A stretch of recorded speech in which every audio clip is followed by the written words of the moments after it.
Peace and love. It's your boy Malik Kilam from THEDONKILAM.com. Just going over the importance of trust and what it means to the United States corporation operating under trust.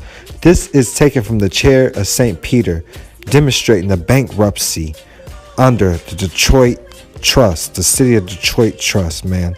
You can get this document in MP3 found only at donkilam.com. That's donkilam.com. Go to services and click on the MP3s. We will also send you a copy of the transcript sent directly to your email to follow along. Much peace and love. Go to donkilam.com now.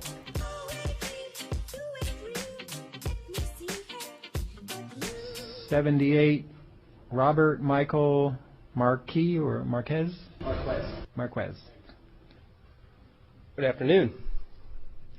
My name is Robert Michael of the House Marquez. I'm here to represent the chair of St. Peter. We are here to represent the people, or to present the people of the city of Detroit. We are the primary trustees of the global estate, superior to the Roman Curia. We hereby establish the Superior Court on the land as open and in session, with living witnesses as my record. And as such, we will read the notice of eligibility objection. My right to free speech is infinite, and no one can take that from me but God. So it will not be prohibited, and I promise I won't take much of your time. The chair of St. Peter is the principal and primary trustee of the Global Estate Trust, under whose jurisdiction the Roman Curia operates. The chair of St. Peter is both the ecclesiastic as well as the organic trustee of the Global Estate Trust, with a fiduciary duty to the divine living beneficiaries. The city of Detroit, upper and lowercase, the city of Detroit, all uppercase, the United States Bankruptcy Court, and the United States trustees, all uppercase, are legal fiction alien trustees who operate under the jurisdiction of the Roman Curia.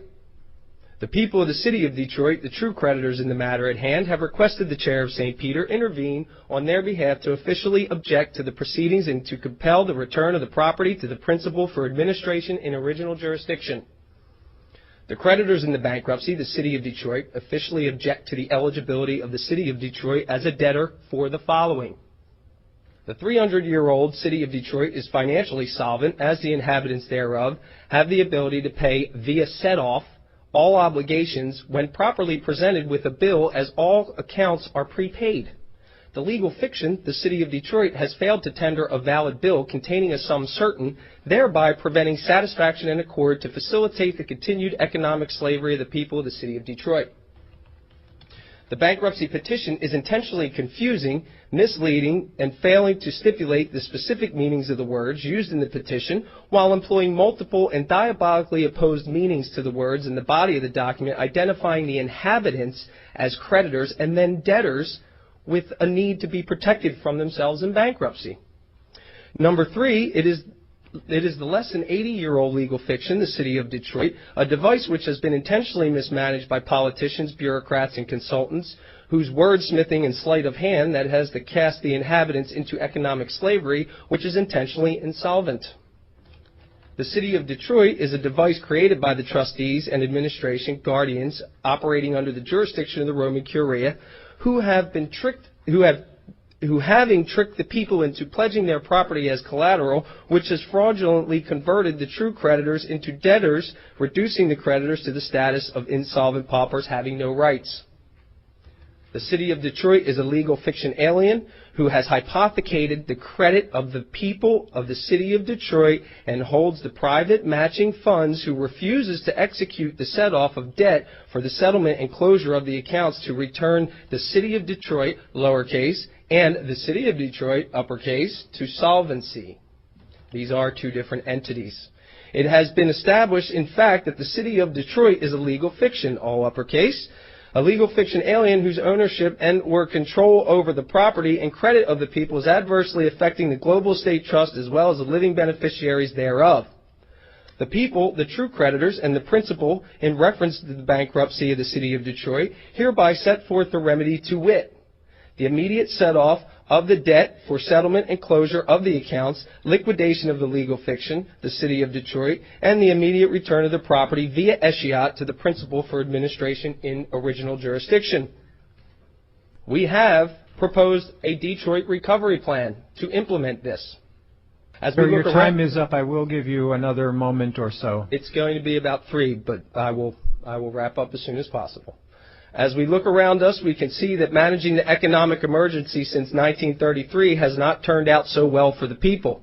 The emergency management by the present civil administration, funded by the good faith and credit of the people, has dramatically tarnished the credit and reputation of the people as it has converted the creditors, we the people, into debtors and reduced us in status to that of insolvent paupers having no rights. Managing the emergency has given rise to a perpetual emergency with increasingly more dire consequences, casting us all into insolvency. Emergency management by the present civil administration has resulted in the creditors, we the people, being reduced to debtors and enemies of the state under the Trading with the Enemy Act, under which the present civil administration has waged war against the people, the creditors, for decades.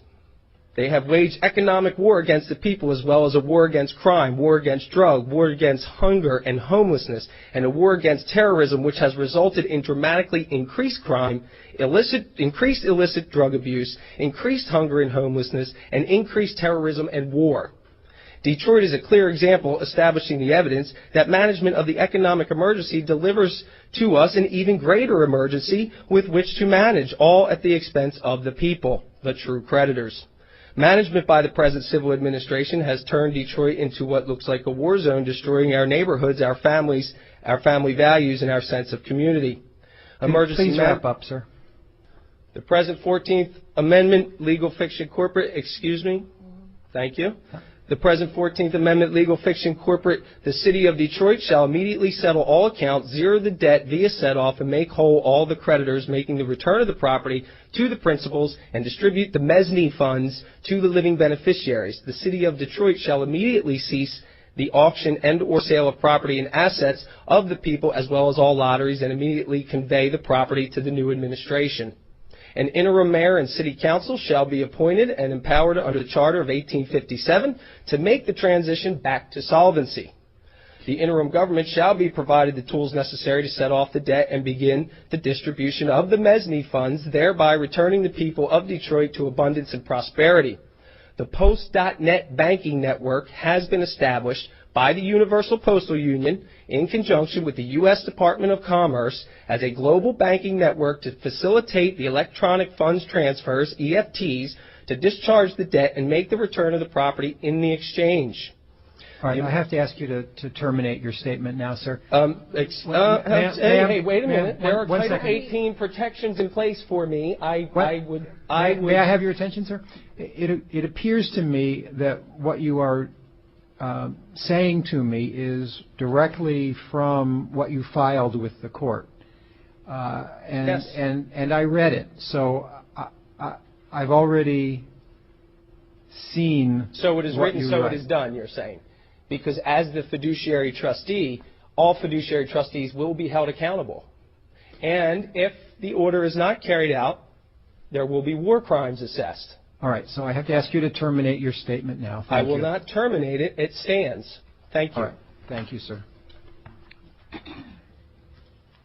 Before we close our court session here today, I want to comment to everyone here that this was truly an extraordinary session of the court. It was an example of democracy at its very finest. The arguments and statements that you all took the time to articulate in writing and in court here today were moving, thoughtful, passionate, compelling, and well articulated. There were well-stated legal arguments, well-stated personal concerns, well-stated arguments about our political process. And I'm going to suggest, therefore, strongly suggest, that everyone who has a stake in the outcome of this case, most of whom unfortunately were not here today, should take the time to listen to the audio recording of this proceeding, this entire proceeding, as long as that takes.